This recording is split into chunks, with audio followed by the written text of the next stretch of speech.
Hi, I'm Carrie Piper, and today we're going to talk about style. Now, obviously not that kind, but let's see. So, the styles that we're actually going to talk about are in InDesign. Now, the reason why I use InDesign for my guided notes is because each of the different types of text on the page can be a different style. So then I can just toggle between them to either make my teacher copy or guided notes copy or skeleton copy, whatever. So let's see how that works. Now, going from my teacher key to my guided notes, I don't need to show my answers to the students, obviously. So I go into that answer style, and this is a character style, and I want to make that text from blue to hidden. So now those answers to those open-ended questions are gone.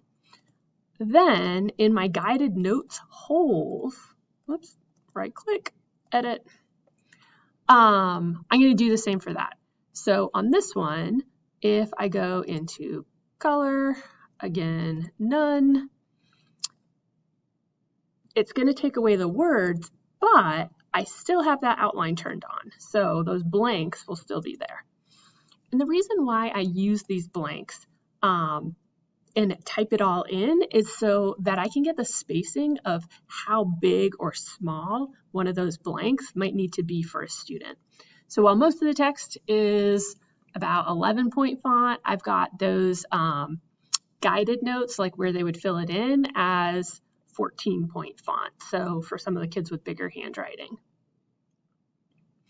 Now, if we want to go even further, to get rid of that, I can go back and get rid of the underline.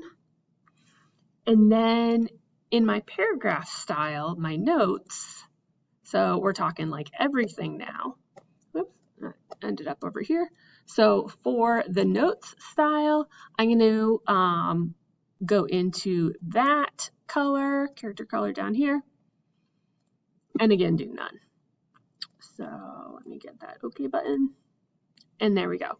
So now we have 3 different versions of notes. We've got the complete skeleton notes, the guided notes with those blanks, and then the teacher key. So hope that helps you with your planning. And just a quick note, I forgot to say, this is going to do that for all the notes in the document. So then I can just go and file, export this one as a PDF, export the other version as a PDF, export my teacher key as the PDF, and then I'm all done with my different versions. So hope that helped you, and thanks for watching.